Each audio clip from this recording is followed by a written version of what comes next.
Hello दोस्तों, आप सभी का हमारे इलेक्ट्रीशियन चैनल में स्वागत है। दोस्तों, आपका यह question UP PCL TG2 UP आर्मिनल TG2 ITI एग्जाम या दोस्तों इलेक्ट्रीशियन कम्पिटिटिव एग्जाम है। दोस्तों, यह क्वेश्चन आपके लिए महत्वपूर्ण क्वेश्चन है। दोस्तों, आप हमारे चैनल को शेयर करिए और सब्सक्राइब कर दीजिएगा। दोस्तों लाइक भी कर दीजिएगा, अपने दोस्तों को शेयर भी कर दीजिएगा। दोस्तों यह कम्पिटिटिव एग्जाम के लिए आप क्वेश्चन महत्वपूर्ण क्वेश्चन है। यह एग्जाम क्वेश्चन है और मिक्स क्वेश्चन है। दोस्तों, इसमें मिक्स क्वेश्चन है, ये आपके लिए महत्वपूर्ण होने वाले हैं। दोस्तों, एग्जाम के बेस पे यह क्वेश्चन महत्वपूर्ण होने वाले हैं। आपका पहला क्वेश्चन है दोस्तों, लेड एसिड सेल का उपयोग होता है। दोस्तों, यहाँ पर ये क्वेश्चन क्या कह रहा है, लेड एसिड सेल का उपयोग होता है ए ऑटोमोबाइल में, बी क्वार्टज घड़ी में, सी पोर्टेबल रेडियो रिसीवर में, डी ये सभी। दोस्तों, आपका इसमें राइट आंसर ए है, ऑटोमोबाइल्स में लेड एसिड सेल का उपयोग ऑटोमोबाइल्स में उपयोग होता है। दोस्तों, आपका अगला क्वेश्चन है, आपका इसमें राइट आंसर ए है। आपका अगला क्वेश्चन है, यहाँ पर ध्यान दीजिएगा दोस्तों, लेड एसिड बैटरी प्लेट को शक्ति किस धातु द्वारा प्रदान की जाती है। लेड एसिड जो होता है दोस्तों, लेड एसिड बैटरी जो होता है प्लेट को शक्ति किस धातु द्वारा प्रदान की जाती है। ए जस्ता, बी टीन, सी एंटीमनी, डी तांबा। दोस्तों, आपका इसमें राइट आंसर सी है, एंटीमनी। एंटीमनी दोस्तों, जो लेड एसिड बैटरी प्लेट को जो शक्ति धातु द्वारा प्रदान की जाती है वो एंटीमनी है। आपका राइट आंसर इसमें सी है। आपका अगला क्वेश्चन है दोस्तों, यहाँ पर ध्यान दीजिए दोस्तों, लेड एसिड बैटरी में विद्युत अपघटन से पैदा होता है। इसमें दोस्तों ध्यान दीजिए, जो लेड एसिड बैटरी में विद्युत अपघटन से पैदा होता है, ए सल्फ्यूरिक अम्ल व तनुलैड, बी तनुलैड व शुद्ध जल, सी शुद्ध जल का अशुद्ध जल, डी अशुद्ध जल व सल्फ्यूरिक अम्ल। दोस्तों, आपका इसमें राइट आंसर डी है, अशुद्ध जल व सल्फ्यूरिक अम्ल। लेड एसिड बैटरी में विद्युत अपघटन से पैदा होता है अशुद्ध जल व सल्फ्यूरिक अम्ल। दोस्तों, आपका इसमें राइट आंसर डी है। आपका अगला क्वेश्चन है दोस्तों, इसमें मिलान करना है, बताना है कि कौन सा सत्य है कौन सा असत्य है। पहला कथन क्या कह रहा है दोस्तों, चार्जिंग के समय लेड एसिड सेल में से गैस निकलती है। और दूसरा कथन क्या है, चार्जिंग के समय निकिल सेल में से किसी भी प्रकार की सेल नहीं निकलती हैं। उपरोक्त में मतलब बताना है कौन सा सत्य है कथन और कौन सा असत्य है। कथन फर्स्ट सही है, बी कथन सेकंड सही है, सी कथन फर्स्ट और सेकंड दोनों सत्य हैं, डी कथन फर्स्ट और कथन दोस्तों सेकंड दोनों असत्य हैं। दोस्तों, आपका इसमें राइट आंसर सी है, कथन फर्स्ट और सेकंड दोनों सत्य हैं। चार्जिंग के समय लेड एसिड सेल में से गैस निकलती है, ये सही बात है दोस्तों। और कथन सेकंड क्या है, चार्जिंग के समय निकिल सेल में से किसी भी प्रकार की सेल नहीं निकलती है। दोस्तों, आपका इसमें राइट आंसर सी है। आपका अगला क्वेश्चन है दोस्तों, आप हमारे चैनल को अपने दोस्तों को शेयर कर दीजिएगा और लाइक भी कर दीजिएगा दोस्तों, और चैनल को सब्सक्राइब कर लीजिएगा, जिससे कि वीडियो का नोटिफिकेशन आपको मिलता रहेगा। दोस्तों, ये आपके इलेक्ट्रीशियन क्वेश्चन के लिए महत्वपूर्ण क्वेश्चन है, आपके एग्जाम के लिए महत्वपूर्ण क्वेश्चन है। दोस्तों, ये किसी भी इलेक्ट्रीशियन से आप पेपर दे रहे हैं दोस्तों, ये आपके लिए क्वेश्चन महत्वपूर्ण होने वाले हैं। आप हमारे चैनल को सब्सक्राइब कर लेंगे और आप क्वेश्चन को पढ़ते रहिए, रिवीजन करते रहिएगा दोस्तों, जिससे कि आपको याद रहे और एग्ज़ाम में क्वेश्चन आसानी से हो पाए। दोस्तों, आपका क्वेश्चन है, किसी द्वितीयक सेल की क्षमता की इकाई क्या है। इसमें क्या कह रहा है दोस्तों, किसी द्वितीयक सेल की क्षमता की इकाई क्या है। ए वोल्ट एम्पियर, बी किलोवाट, सी वाट घंटा, डी एम्पियर घंटा। दोस्तों, आपका इसमें राइट आंसर डी है, एम्पियर घंटा। किसी द्वितीयक सेल की क्षमता की इकाई क्या है, एम्पियर घंटा। दोस्तों, आपका अगला क्वेश्चन है, जंग को लगने से रोकने के लिए लेड एसिड बैटरी के टर्मिनल पोस्ट पर कौन सा द्रव्य लगाया जाता है। दोस्तों, जंग को लगने से रोकने के लिए लेड एसिड बैटरी के जो टर्मिनल पोस्ट होता है, टर्मिनल पोस्ट पर कौन सा द्रव्य लगाया जाता है। A ammonium sulphate, B silica gel, C petroleum jelly, D sulphur powder. दोस्तों, आपका इसमें राइट आंसर सी है, पेट्रोलियम जेली लगाते हैं, जिससे जंग लगने से रोका जा सकता है। दोस्तों, आपका अगला क्वेश्चन है, इसमें आपका राइट आंसर सी है। क्वेश्चन अगला है, लेड एसिड बैटरी की ऋणात्मक प्लेट का रंग ... होता है। इसमें दोस्तों लेड एसिड जो बैटरी होती है उसमें ऋणात्मक प्लेट का रंग कौन सा होता है, पूछ रहा है। भूरा होता है, बी ग्रे होता है, सी सफ़ेद होता है, डी काला होता है। दोस्तों, आपका राइट आंसर इसमें बी है, ग्रे हो जाता है। दोस्तों, ग्रे होता है। आपका अगला क्वेश्चन है, इसमें आपका राइट आंसर बी है। और इसमें देखिए दोस्तों, क्वेश्चन में सेल के आंतरिक प्रतिरोध भर सेल के आंतरिक प्रतिरोध पर क्या प्रभाव पड़ता है जब सेल से लंबे समय तक कार्य नहीं लिया जाता है। दोस्तों जो सेल होता है आंतरिक प्रतिरोध पर क्या प्रभाव पड़ता है जब सेल लंबे समय तक कार्य में नहीं लिया जाता। ए समान रहता है, बी बढ़ जाता है, सी घटता है, डी घटकर शून्य हो जाता है। दोस्तों आपका इसमें राइट आंसर बी है, बढ़ जाता है। जब सेल लंबे समय तक कार्य नहीं लिया जाता है तो सेल के आंतरिक प्रतिरोध पर क्या प्रभाव पड़ता है, वो बढ़ जाता है। दोस्तों प्रभाव बढ़ जाता है।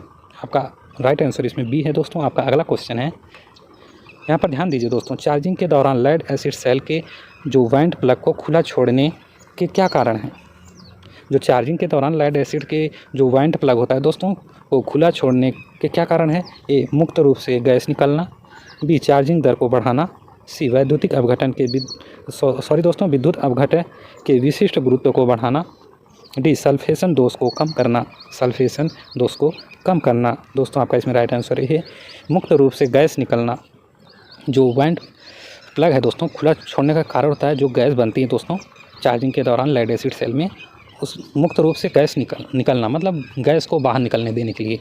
आपका इसमें राइट आंसर ये है। दोस्तों आपका अगला क्वेश्चन है, निकिल आयरन सेल होता है। ए तर्क द्वितीयक सेल, बी शुष्क प्राथमिक सेल, सी तर्क प्राथमिक सेल, डी शुष्क द्वितीयक सेल। दोस्तों आपका इसमें राइट आंसर ये है, तर्क द्वितीयक सेल। निकिल आयरन सेल होता है तर्क द्वितीयक सेल। दोस्तों आपका इसमें राइट आंसर ये है। दोस्तों आप इस क्वेश्चन को ध्यान में रखेंगे। आपका अगला क्वेश्चन है दोस्तों, यहाँ पर देखिए क्वेश्चन दोस्तों, 0.5 ओम आंतरिक प्रतिरोध, जो आंतरिक प्रतिरोध है दोस्तों 0.5 ओम है, वह 1.5 वोल्ट EMF वाले कार्बन जिंक सेल को 9.5 ओम बा प्रतिरोध से लोड किया गया है। परिपथ से होकर प्रवाहित धारा मान यमय में परिकलित कीजिए। दोस्तों इसका आंसर क्या होगा दोस्तों, 82 यमय मतलब 82 यमय, 75 75 यमय, 72 यमय मतलब 72 यमय, डी देखेंगे दोस्तों 60 यमय, 60 जिसे कहते हैं दोस्तों 60 यमय। दोस्तों आपका इसमें राइट आंसर बी है। आपका सही आंसर इसमें बी है। दोस्तों यमय में परिकलित कीजिए, जो परिपथ से होकर जो प्रवाहित धारा का मान यमय में 75 यमय परिकलित होता है। दोस्तों 75 यमय परिकलित होता है। आप इस क्वेश्चन को सॉल्व कर लीजिएगा और मैं अगले वीडियो में आपको क्वेश्चन सॉल्व कराऊंगा। इसके लिए इस जो है क्वेश्चन का अगले वीडियो में आपको क्वेश्चन को सॉल्व कराने वाला हूं दोस्तों अगले वीडियो में। और आपका अगला क्वेश्चन है,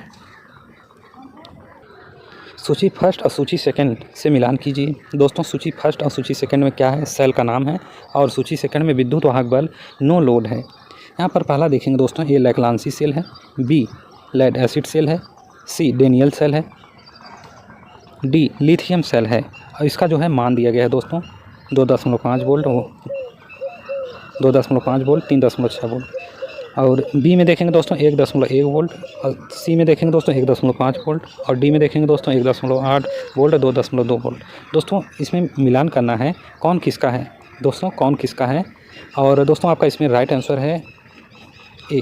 आपका पहला राइट आंसर है दोस्तों ए का तीसरा है, मतलब दोस्तों लैक्लांसी सेल 1.5 वोल्ट होता है। बी का क्या होता है दोस्तों, बी का चौथा है, 1.8 वोल्ट से 2.2 वोल्ट तक होता है। सी का दूसरा है, सी का दूसरा कहाँ पे है दोस्तों, डेनियल सेल का 1.1 वोल्ट होता है। और डी का देखिए दोस्तों लिथियम सेल का पहला है, जो 2.5 वोल्ट से 3.6 वोल्ट होता है। दोस्तों आपका इसमें राइट आंसर ए है, आपका पहला है, आप इसे ध्यान में रखेंगे। दोस्तों आपका अगला क्वेश्चन है, लिथियम आयन सेल की वोल्टेज परास होती है। दोस्तों जो लिथियम आयन सेल की वोल्टेज परास होती है, ए 2.5 वोल्ट से 2.7 वोल्ट तक, बी 3.6 वोल्ट से 3.8 वोल्ट तक, सी 5 वोल्ट से 7 वोल्ट तक, डी 10.5 वोल्ट से 12.75 वोल्ट तक। दोस्तों आपका इसमें राइट आंसर बी है, 3.6 वोल्ट से 3.85 वोल्ट तक।